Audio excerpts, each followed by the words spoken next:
Paano kung paggising mo bukas, hindi ka na pwedeng magsinungaling? Hindi dahil may batas, hindi dahil may kamera, kundi dahil impossible na. Kahit anong pilit mong magtago, lahat ng lalabas sa bibig mo magiging totoo. At sa unang tingin, parang perfect world siya. Pero habang tumatagal, doon magsisimula ang bangungot. Sa unang araw, natuwa ang mga tao. Nahuli lahat ng corrupt politician, mga scammer, umamin. Mga magnanakaw, nagsoli ng ninakaw. Biglang naging malinis ang mundo. Sa social media, puro celebration. Finally, honest world na. Wala nang fake, wala nang betrayal. Pero ilang oras lang, nagbago lahat. Sa isang dinner table, isang asawa ang biglang nagsabi, "Hindi na kita mahal." Sa classroom, isang estudyante nagsabi sa teacher, "Wala akong respeto sa'yo." Sa ospital, isang doktor ang napilitang sabihin, "May chance kang mamatay ngayong araw." At doon, nagsimula matakot ang mga tao. Unti-unting nasira ang relasyon ng tao. Kasi narealize nila, halos lahat pala tayo gumagamit ng kasinungalingan araw-araw. Okay lang ako.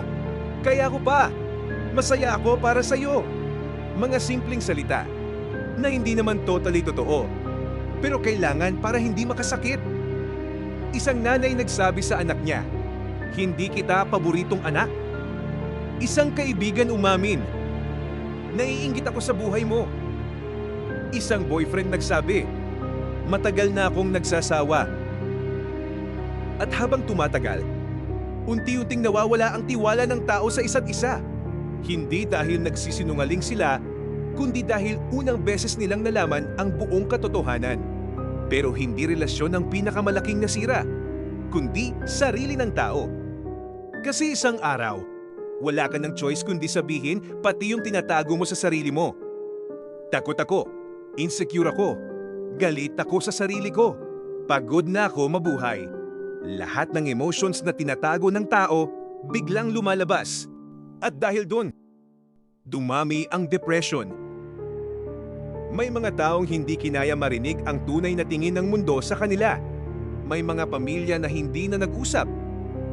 May mga magkakaibigan na nagkawatak-watak. At habang tumatagal, mas pinili na lang ng ibang tao manahimik kasi mas safe ang katahimikan kaysa katotohanan. Pagkalipas ng ilang taon, sobrang tahimik na ng mundo.